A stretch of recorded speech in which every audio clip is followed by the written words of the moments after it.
It is J.Belle from Girl Talk with J.Belle. We're on episode 3, and I've been following this young lady for, I hate to say, like 10 years. Oh my God, we old? Are we getting old?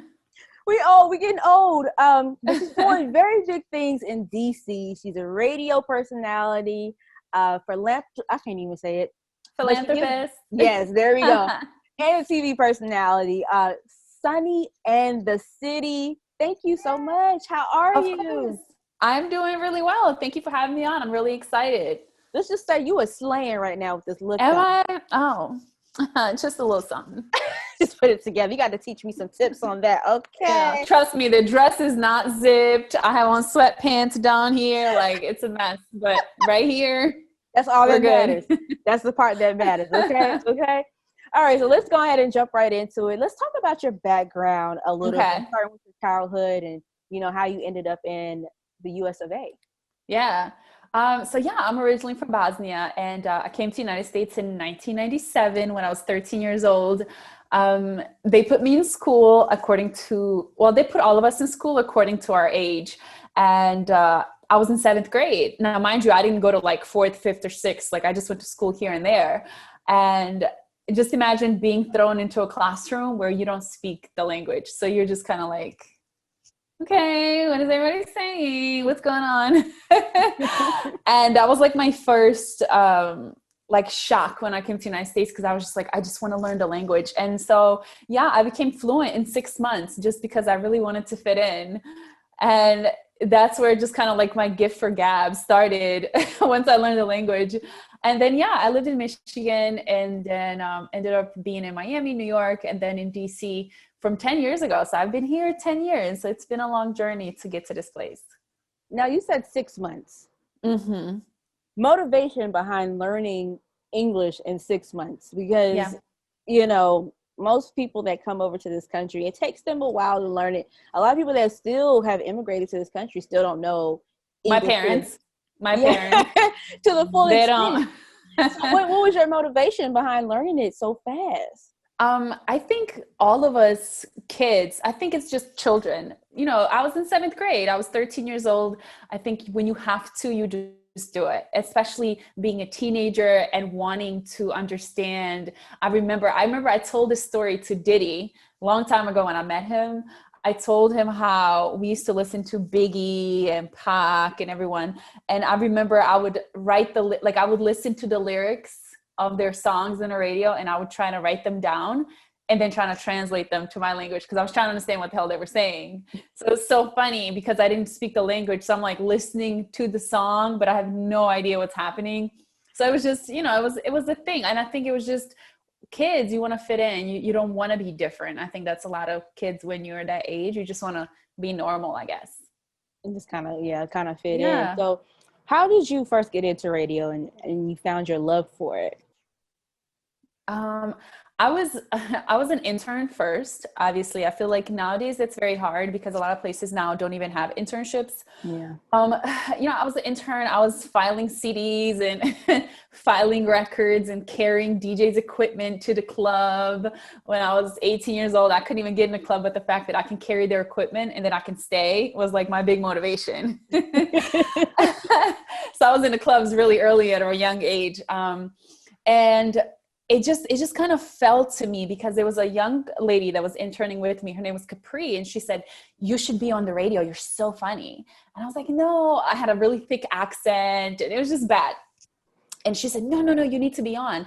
So what I ended up doing was in Detroit, I was working at WJLB, and there were a lot of empty studios at night. People go home after 5 o'clock. Mm-hmm. And I used to tell, my mentees and things, when you have access to a place, like I had a key, right? So I said, okay, I have a key. All these studios are empty. Let me go practice. So I would stay when everyone would go, and then I would record my voice, and I would just I would literally read a book and just record my voice and then see how I sound, how I pronounce things. And then I would take it to my boss and I would give him my cassette tape. And he would be like, "This shit sounds awful." And I'm like, "Which part?" And he's like, "All of it." And I'm like, Okay, I'll be right back. Next week, I will do the same. So I literally practiced my voice. That's what I did because I had no other way. I wasn't interested in going to school to learn about radio or television or how to properly speak or anything. I just was like, I want to learn on my own. And that's what ended up happening. And that was basically it. I kind of started doing that. And then I worked at a small radio station in Lansing, Michigan. By the way, that's like market 150 something. And it's such a small market, but I didn't care because I felt like that was going to help me get to where I'm trying to go. So on the weekends, I would drive there and work 5 hours for $6.25. So I made $30 a week. But to me, I felt like, you know what? This is gas money and it's going to help me with my dream. So that's what I did until eventually I got a big gig at the station I was interning at, because obviously Detroit is a big market. I started out small. I drove to Lansing every weekend, 2 hours, 3 hours there and back in the snow in a little hoopty. I had a Pontiac Grand Am that would like stop on the freeway. And then I would have a little hammer and I would hit the engine a couple times. It would start again. It was a mess. But in my head, it just made sense to me to do that because I felt it was going to lead me to something. And I'm like, I need to get my experience. But no one would hire me in a big market. So I just practiced in a small market. Nice. And I remember we talked briefly before, but you did the Quiet Storm for a little while. I did. And so you had to learn your sexy voice. So I'm going to ask Terrible. you. But I want to hear it a little bit, for the men that might listen, they would be like, "Oh, I want to listen to it." I had a feature called the apology line. So I used to be like, coming up next is the apology line, call in. And then it was just like, my voice would change. It was terrible just because I'm so loud naturally. But people loved it. I think the music was incredible. And I think that really gave me, because this was 2007. So, I'm like 9 years in at that point in America. And, I was so into hip hop and R&B, but then the Quiet Storm gave me a chance to learn about like old school R&B. And it was just so beautiful. So I learned so much from that show, but just the way I had to speak and be so calm was just not my thing. Cause I was like, I want to be loud. I want to talk about whatever. And it was just, but it was a great experience. I'm forever thankful. That was my first big gig at a big station. And now while you were coming up and you were learning English and kind of learning the radio business, who were some of your influences in that time starting out? Oh my gosh. I used to love Angie Martinez. I just wanted to be Angie Martinez. I don't know how I knew about her or how I found her, but I did. Once I finally got to a computer and I could find people. So I used to go on hot97.com and I would find her. I remember Sunni Anderson, who's on the Food Network now. She used to be on air in Detroit. And and in Detroit, they used to call me Sunshine. And I always wanted to be called Sunny because my friends called me Sunny. So I waited till she left Detroit so then I can take her name. Because my friends used to call me Sunny. They were like, Sunshine's too long. And it's funny because I tweeted that I at her and I was like, I got my name after you because I used to call me Sunshine and I wanted to be Sunny, but you were there and I didn't want to, so it was cute. But yeah, I listened to everyone. There was people at my station. It was Chris Kelly and Bushman and Reggie Reg and so many people that were around when I was intern that really looked out, and you just learned so much because you saw them, it was like, you realized it was it was no joke. It's entertainment, but these people worked hard and it was preparation and the way they execute things. And I was always in awe of just how everything works behind the scenes and the DJs and everyone's so professional, but still fun. And I think that's what I love about this business is, you can wear whatever you want. You can be yourself. We get paid to be ourselves. Right. There is no teleprompter. There's no script. There's not anything. It's literally you get paid for your personality. And when people like you, you succeed. And when you're a nice person, so it's kind of as much as it's fun, at the same time, it's terrifying because your job literally depends on people liking you, right? Wanting to listen to you. So it's terrifying all in the same, but it was just, that's how I got started. It's been a while, 18 years now. Wow. Ooh, 18 years. And in that time also, which is where I found out about you, you were a blog contributor on NicoleBitchie.com. Yeah. I took a break. Go ahead. I took a break from radio for about a year. I left Detroit in 2010. And I moved to Miami. Nicole used to work with me at WJLB, which was the first station that we worked at in Detroit. We used to work in the back, like in the promotions department together. And then she moved away, like she kind of disappeared. And when I moved, and I just one day decided I wanted to move to Miami. I needed a fresh start. I didn't know what I was going to do there. I just moved, like no job. Like I just left. Right. And when I got there, she hit me up and said, "Oh my God, I live down the street from you." And she was like, "I'm running this big site called Nicole Bitchy," you know? And I was like, "Oh, wow." And she offered me a job and I started working with her. Crazy part about me, I love the entertainment industry, but I'm like a social loner, what I say. I love all of that. But when my show is over and I'm done, I turn that off. Like, I don't want to think about celebrities, like what they do in their personal life, like really doesn't matter to me. Like I report the news, but I'm not there to like chase the news. And when you're a blogger, you know, she was always, you know, making sure we're on the story, making sure that everything gets posted. And she was so incredible at what she did, just the way she presented stories, the way she told the stories. And it was a lot of work. And I just realized after a while, I was like, "Nicole, I love you, but this is not for me. I gotta go." And yes, but before that, we ended up moving to New York. This is all in the same year. And when I got to New York is when I told her, I said, "Look, this is cool, but like, I can't do the blogging thing." So I only did it for a few months. And yeah, in New York, I just kind of hung out until I got the call for Washington, D.C. And I was like, "Oh, I've never been to D.C. That's cool. I'll go." And I drove in the snow for my interview. I changed at the gas station. Like I put my dress on at the gas station. It was middle of December. I think it was the Snowmageddon in 2010. And I had no money to get through the tolls from New York. So I drove the back way. So I just can use like my little $36 I had for gas. It was crazy. It was like one of those, it was like a movie because I'm literally in my car hoping I make it to this destination because I have a job interview because I'm so fucking poor. I'm just like, I just need to get there. So yeah, and basically I felt like when I got to DC, my life just kind of like settled.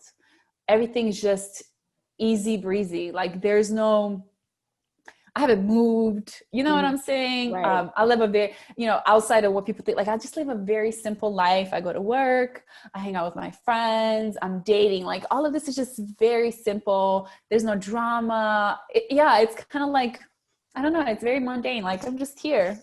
Everything just kind of fell into place for you once you got there. Finally. That's where you needed to be. That's where you were supposed to be. So you had to get through all of that bullshit before you found the right spot to go. But in that, have you faced any obstacles within the radio industry as you were on this journey? I mean, so many. I think for me, one of the biggest ones, you know, outside of the regular stuff that I had to go through, you know, learning just to become a better speaker, to be a better personality. For me, it was just fighting within myself with the fact of, because I get so emotionally attached to every story, to everything I read, to every tweet, everybody's thought. That's why I have to disconnect a lot from Twitter. And being in the industry, I just felt like, even though I do a lot of charity work, I felt like I can do more. Maybe because we have a lot more free time than an average person, because we work 4 hours a day. So it's like you have your whole day to do nothing. And so I feel like if I wasn't, every day that I wasn't filling up my day, I was like, you can be doing so much, you can be doing this. I was forcing myself in my head, like, how are you contributing to the world? What are you doing to change the world? And I met this young lady a long time ago, and she told me, you know, she's like, "Listen, I hate my job. I hate my coworkers." She said, "I go to work and I put my headphones in and I turn the show on.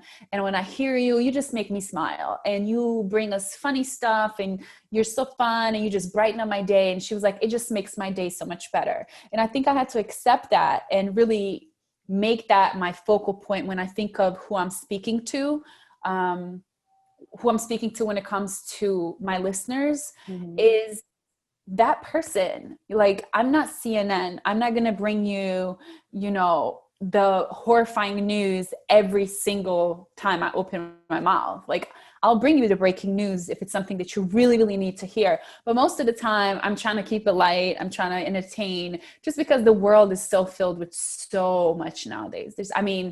everywhere you turn is a lot happening. So I thought that was, I was like, wow, that's my purpose. Like I finally get it. That's my purpose, to make people smile. And I kind of, every time I go with that, like it made me feel better about the job that I do. Yeah. Well, yeah. And I totally understand that, because I think that a lot of times listeners put too much on radio personalities, because we are here to entertain and inform. But at the end of the day, our job is to entertain. Yeah. And, like you said, make listeners very, very happy. Yeah. And so, like, as a segue into my next question, do you feel like your background from, being a refugee in Bosnia and coming to America and learning all these new ways has helped influence your career and how you approach your listeners, or your fans and things like that? I mean, absolutely. I think when it comes to like the work that I do, when I do charity work, I get really passionate about certain things because I've actually been through it, so when I do work with homeless organizations, and when I see just homeless people in general, like you feel different, because I was like, we literally were homeless. Like we lived on the street, or, I'm like, I know exactly what it's like not to have food, like literally like no food. So many things that I can relate to. It's like so personal to me. And I tell people all the time, when you are trying to, especially here in this industry, you get pulled so many ways. So like everybody wants you to do something. I want you to do this charity. I want you to appear here. I want you to speak here. And it's like, if you are giving, you can't give everyone 100%. So you really have to figure out like what you truly, truly are passionate about the most. You can care about everything, but it's like, what do you really focus on? What can you relate the most? Like domestic violence, I can't speak for that. Like I have never personally experienced that. I know people who have, but personally, I can't speak on that.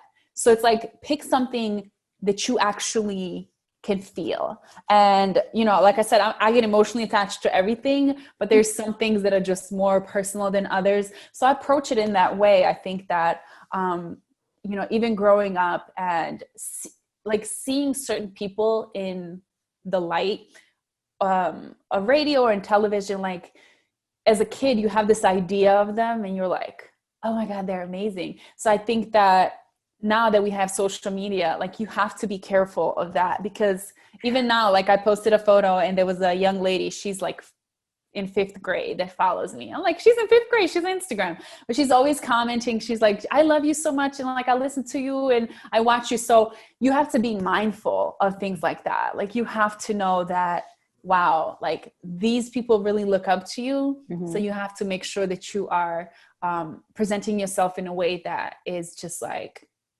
you can't be out here fucking up, is what I'm saying. That is true. But then, do you ever get like kind of like tired?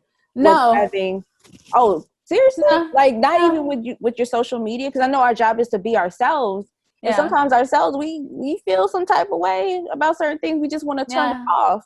And so do you ever get tired with that, with the way that you have presented yourself to your listeners? Does that get hard? No, because to me, I'm 36, so half of my life now I have been in this industry, and I have been in here way before social media, like way before people can see you. Like I used to be in it, like when people can only hear you, they don't know anything else about you. They don't even know what you look like. Like they're just, and that kind of taught me a lot. That taught me a lot, and then now it's just like, who I am is just who I am.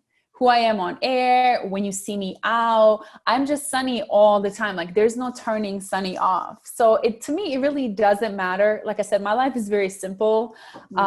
So it doesn't even, it used to kind of bother me back in the day when social media first started happening. And I used to host a lot of clubs and things like that. So I was always out drinking, having a good time. And, I used to be scared, like, oh my gosh, what if I curse on air, or what if I get too drunk or whatever. And, now I don't drink anymore. I'm just like having the time of my life, and I'm just me all the time. So it doesn't really bother me. I think that I have created my life in a way where it's just easy breezy. Like if people see me out, I'm always like, hey, what's up? Like, and they actually kind of get surprised. They're like, oh my God, like this lady followed me at Nordstrom. Like around, and I was like, oh my God, why is this lady following me? I was like, I know I'm not sleeping with her husband. I was like, I don't do stuff like that. So I'm just looking around like, and she was just like, oh my God, like, I don't want to bother you, but like, you're on the news, right? Like I was watching you on Fox or whatever. And I was like, hey girl, like it's fine. I'm like talking to her and she was like, oh, and I was like, exactly the girl you see is like just who I am. So I think when you're just yourself, it's cool. Like people don't care. I'm not some huge celebrity, but like, it doesn't matter. Like people are just really nice because, they see the work that you do and hopefully they can appreciate what you do. So any love I get back, I'm just appreciative. So I'm just always like, girl, like I ain't nobody, trust me. Like, it's cool. It's like, it just doesn't bother me. I think when you get caught up into that too much, then it becomes like this thing. It's just me every day. Like it doesn't bother me at all. Wow. Okay. Yeah. I mean, that's understandable. Like you said, you came before social media, because now social media is a catch-22. You need it, but you get tired of it for some people. But you learned how to manage it. But I do want to ask you, because you were on the morning show in DC with Joe Claire, and this industry is really still male-dominated. So it's you, two other guys, Joe Claire, Guy Lambert. How did you guys work on that dynamic to make sure that you got along, you got a even amount of time, and nobody was like the breakout star or the diva or whatever? You avoid drama. No, it's funny because it's the Joe Claire morning show, and I think that we all understood like that's Joe is the lead and it is how it is. But we all we weren't sidekicks to Joe Claire. We were co-hosts. And, those guys are so fun. And I think in this industry, when you have respect for each other, like Joe Claire is a legend, Guy Lambert is a legend here too. And for me, I still consider myself, especially to DC, I've been here 10 years, but to me, that's new. I wasn't born here. So to me, every time that I've been in a new city, I'm just, like I said before, like I'm just always so appreciative that people are just really nice to me and they accept me. So I don't even trip. Like it's a Joe Claire morning show. Like I'm not about to come up in there and say like, oh, I need, we used to joke about like me and Guy would like, oh, we need our names in the lights too, but I think it's a respect thing. And when you're in the industry for so long and then they are as well, it's just like it just meshed. And we had a great time. The 3 years that I was on with them was amazing. But at the end of the day, I got asked if I wanted to move to the middays, and I was like, oh my God, I get to sleep in again. And, my crazy ass, I was like, oh, wow. So you know what? Because, soon I'll probably be married and have kids, and then I have to take my kids to school, and I can do that because I don't go to work till 10. And then I leave work at 2 and I can still pick them up and take them to soccer. And then my boss is like, but you don't have a man. She was like, you're thinking, and I was like, but that's what I'm saying. God wanted it like this. God wanted you to ask me if I wanted my middays back. And she was so like, that's what you got from this? Okay. You want middays or not? And I was like, I'll take middays. So I'm really excited to be back in my old spot. It was just like a perfect time for me. And like I said, if I have a family, it's going to be a perfect mommy time. I'm just saying. Speaking into existence. Exactly. What do you feel like has been your defining career moment? Whew. I don't know that it has happened yet. I think it's a combination on things that just have happened over the years to like make me the person I am today. Okay. But I just feel like there's just so much more to do. So I don't know. I can't even say that it's happened yet. I feel like I have so much more to go. Like I want to do something that's just like incredible. Like all the stuff that, even I talk about in my book, the stuff that I've been through, I'm just like, yeah, that just happened because, it's fine. But I think that like having a monumental moment in your career, I don't think it's happened yet. Unless I like take down Trump on air or something. I think that would be my moment. But yeah, I don't think it's happened yet, but I think it's coming. So we'll see. Well, if you take down Trump, I think everybody would automatically make you president. I can't even be the president. I wasn't born in this country. I can't even run. They'll make a special rule for you. Oh my gosh. Oh, you speaking of your book, you spoke about it minorly just now, which details your journey from living in Bosnia, becoming a refugee and coming to America. Why did you feel like this was the time to write this book and put it out? Well, I started writing this book a long time ago, and I would just write a little bit, forget about it, come back to it. I'm not a writer, so I didn't really know how to start. And, my friends over the years have always been like, I feel like they were just tired of my stories. My friends were like, look, I'm gonna need you to write this down, because we're tired of hearing about it. And so my life kind of changed in 2018. I stopped drinking forever. And it wasn't even anything crazy had happened to me. It was just one day I just decided to take a break, and I never went back. So it's been 2.5 years now, and I've never drinking in my life again. It's just not what I do. And that summer was just this life-changing summer for me. I think that I really found myself and who I am, and I became more spiritual, and I felt like I just became a better person, a better friend, and I started writing more. So I just started writing my book, and everything just kind of started rolling. It was like a domino effect. I started writing. I met this girl, and she's like, oh my God, I have a publishing company. And then she's like, I can get you an editor. And then she got me an editor, and editor ended up being my therapist, because she would call me. I would submit, my chapters, and then she'll call me and she'll get really personal and ask me how I felt in that moment. Or, she was like, what did the outside smell like when you walked out of your house in Bosnia in the summertime in a flat? She was very detailed. And so it was just this life-changing summer for me. And I just finished it in the summer in 2018. It was just everything just was, and again, everything happens when it's supposed to happen. So you think about all those years that I've tried to write my book, and I jotted things down and just never came to fruition. And then one day I stopped drinking, and then I finished my book, and I made myself a promise on my 5th anniversary. So I got 2.5 years, my 5-year anniversary of me not drinking, I'm going to put out a self-help book about drinking. So I think I'm going to start maybe writing that down soon. So it's going to be a lot of my experiences, a lot of dark times, but it's also going to be, people that, for me, I felt like drinking changed my life as far as, when I stopped drinking, because it was just all the things that you drink for, if you're nervous or, I remember I would go on a date and I would take a shot because I'm like, oh, I'm so nervous. All the feelings that you experience that you think you need a drink for, once you realize that you have all those without drinking, that that's really naturally who you are, is amazing. You realize holy shit, I'm really fucking amazing without any influence of anything, just life. And so to live in that presence, to always be 100% yourself all the time and be present all the time, is just this really undescribable feeling. And I'm going to definitely write about that. Do you feel like because of the fact that you gave up certain things that kind of came out of your dark times, more opportunities have kind of snowballed your way with that also, because you've opened yourself up?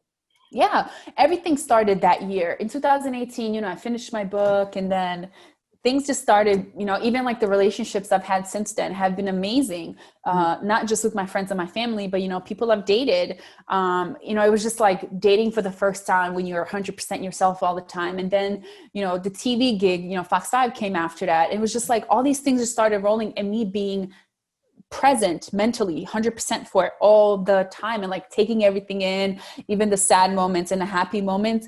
And even, when you're scared and nervous, to overcome that naturally. I didn't need a shot to make me feel relaxed. I was just you got to figure this out and do it naturally. So to do all that was just amazing. So things just kind of everything just opened up, and I was just wow, this is great. I'm never drinking again. Well, I feel you on that. Now you make me not want to drink. Let me put the drink down. You spoke briefly about your TV gig just now. Yeah. How did you get that? I know a lot of us that are coming up in this radio game, especially myself working in radio, I also want to work in television, but there's so many different ways of doing it. Yeah. But how did you get the gig? Over the years, I have been on all of the local stations. They've had different features, and they'll usually invite us on, the radio people, just because we're more open and crazy, and we say anything. We're not news anchors. We don't read the teleprompter, so we're just a little more relaxed, I guess, when it comes to making jokes and being ourselves, and so I've been on all the stations, and one day last year, they called me and they were like, we have the show, like it or not, and we wanted you to come in this week. We really need to fill a spot, and we just wanted you to cover for this young lady that wasn't there. So I did like a full week, and it just went really well. And so after that, they were just basically like, we want you on with us. So it's been about 1.5 years now, and it's been going really well. It's such a fun show. It's just the trending topics, and we kind of talk about it, joke about it. Some things are serious, lots of things are not. We keep it light, and we just have a good time. So like my nights are Thursday nights at 7, but a lot of times, you know, they'll have us on throughout the week, or if somebody calls off, and sometimes we'll switch up. But it's just, you know, I think once you're in the industry, when you establish yourself in a certain city, things become easier just because you just know so many people, and already you're like in the crew, you know? Right. So it's like all the news anchors and all the people that, you know, the producers and people that make decisions, now they become your friends. So right. It's, you know, so it's never, you're never being approached by strangers because you kind of know all these people. So it's like when there's an opportunity, they're like, oh, Sunni can do it. Or like, Sunni's done a good job before. Let's ask her. So it's, you know, you become a part of this community, and things do become easier. So that's why I tell people in the come up, like, look, you got to grind it out. But once you get to a certain point, things just start happening. So I know it's cliche to say, but, you know, they say like, just get ready. Because once things start happening, then it's just like a snowball effect. And it's just like coming at you from each and everywhere, all these opportunities. And then you start being like, wow, this is what I've really worked for all these years. This is amazing. So, you know, it'll come. I can say that. I can say that. But I do want to, like, just thinking me too. But I do want to ask you, because one thing I have noticed, that you, like you said, you're very close with a lot of the news anchors, but you're also close with a lot of the women in radio and competing stations. And you don't see that often because they want us to be pitted against each other so much. How do you guys maintain that relationship but still keep it competitive on a friendly level? I mean, I always say it's like basketball teams. You know, when LeBron and them stop playing, you know, after the games, they all go out to dinner together. It's the same thing. It's like a game. Like we all are working for certain stations and we're competing against each other. But once we leave that shift, we're all friends. Like we got, like, I don't tell anyone my game, you know, my game plan, and they don't tell me theirs. But at the end of the day, you know, your station might let you go one day and the other one might pick you up. So you may switch teams soon. Like you just never know. So we literally look at it like a game of basketball. We go play against each other and then we hang out. Simple. So we don't have issues. I'm friends with a lot of girls here that are on the radio. And it's actually like a really cute sense of community that we have, because we all kind of know what it's like, and everyone, you know, this is a big market. So everyone that's on air here has been in this industry for a very long time. So you're talking about people, you know, who just have been in the industry, you know, 10 plus years, 15 plus years, 20 years. So it's just like we have so much in common. We all around the same age. We all have been in this industry before social media. So we know how hard that was, because it was just like nobody knows who the hell you are. Like there's no way to communicate with your listeners unless you're just like talking to them on the phones. You know, to have social media, it's just so much easier and like better now. But we all definitely have been kind of through the same struggles. Like I read Angie Martinez's book, and her entire life, I was like, oh, that is my life. Like the radio part, like the radio struggle, it's like everyone did the same thing. Everybody got an internship. Everybody filed CDs. Everybody was a promotions assistant. You drove trucks. You carried equipment. You put up banners. And like everyone, those were the steps that everybody did to get to where they are. Yeah. Mm-hmm. Yeah, nobody does that anymore. Like you said, they don't offer internships. But I also think that a lot of the next generation doesn't understand the work that vets like yourself have put in to get to where you are for a reason. And that's why I created this type of platform, because I really feel like that's something that we all need to learn and understand, because radio's changing. I mean, let's just put it out there. It's really, really changing. And so, you know, when you're out here and you're making your moves the way that you do, let me ask you this. Where do you see yourself in the next 5 years, career-wise? Well, this is on my list of things to do. I really want to have the job that Anthony Bourdain had. Because, if you follow me on Instagram, I love food and I love travel and I want to do it together. So I want to travel the world and eat food. That is like my ultimate goal. So I'm like, if I can have that job right now, I would take it. So I'm hoping that, my television and my radio kind of leads into that. We have to wait for the corona to go, of course. And then, we'll see what happens. But that is on my list of things. If I can just travel the world and eat the foods, I may start out small. I may do like a small little show here, traveling around the restaurants here, eating weird foods or different foods or foods that people just don't normally eat. So that's on my list. So I'm hoping that happens. Yes, because I want to understand how you eat all this good food and you don't gain no weight. Listen, I don't care what you say. Every time I see your IG, you got some new place you're going to eat at. And then I see you full body. And I'm like, how the hell? Listen, I eat one piece of chicken, I blow up. It's the angles, girl. It's just the angles. Trust me. I'm over here like, I can't even zip this dress up I'm wearing right now. I'm just saying. Just be playing with it. I'm just saying. It's not even zipped up. Hey.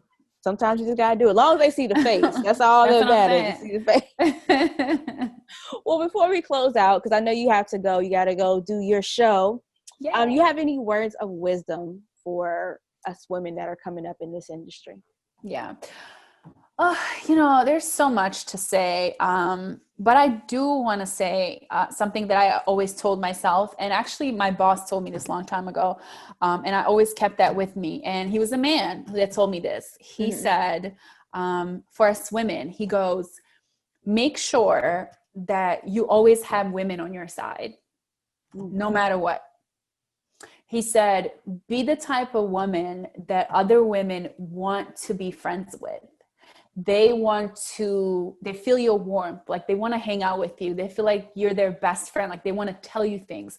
Don't be the person that they envy, that you feel like you're above them because you have a certain job or you get to a certain place. So I've always kept that with me, and it really made me feel humble at all times. I always say I'm just a regular person that has a really great fucking job. And if that job goes away tomorrow, I'm still going to be the same person.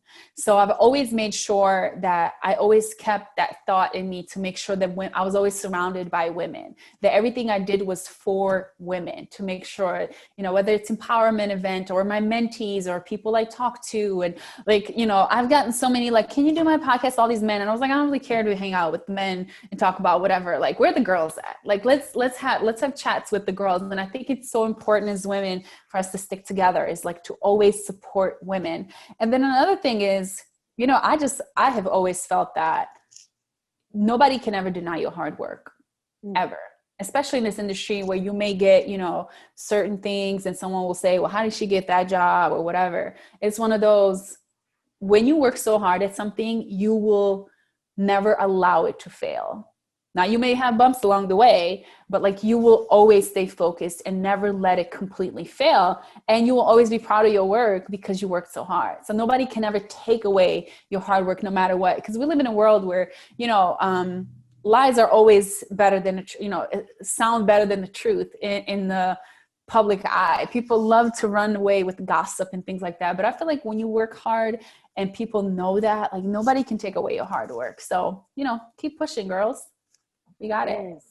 I love it. Well, Sunni, let's close out with your social so people can follow you, new listeners. Yeah. Sunni, SUNNI, and the city. That's on all socials. Don't judge my Twitter because, we kind of go in over there. Yes, you do. Wait, I do have a question though. Why Sunni in the city? That's the one question I should have asked in the beginning. Where did Sunni in the city come from? Well, it's like Sex in the City. Right. So I got it from that. And it was Sunni and the city. So whatever city I'm in. So I don't know. Because I used to, move a lot. So I was just and that city. So whatever city that is. I don't know. And it just stuck. I just kind of stuck with it, and I thought it was pretty long, and people still like go with it. I'm like, you can just call me Sunny. It's fine. It doesn't have to be all and the city. And it just kind of stuck with me. So it's fine. It's cute. Well, Sunny and the city. Yay. Thank you so much for being on my podcast. And I look forward to seeing you do some more awesome things, especially if you do the food and travel show. Listen, I look forward to like eating, weird shit and delicacies all over the world, which I'm obsessed with, and I can't wait. So thank you. Next time, guys, I'm gonna have a very special guest, another very special guest. I think this season is really wrapping up to be one of my best seasons, and I love it with all these gems that these women are giving me. So stay tuned. Do not go nowhere. Follow me also, because I never talk about following me. Follow me on Instagram and Twitter. Twitter, I had to change it. So it's J.Belle on air. And then Instagram is Janelle Belle. JNELLEBELLE. See you guys. Yay. Go ahead and go.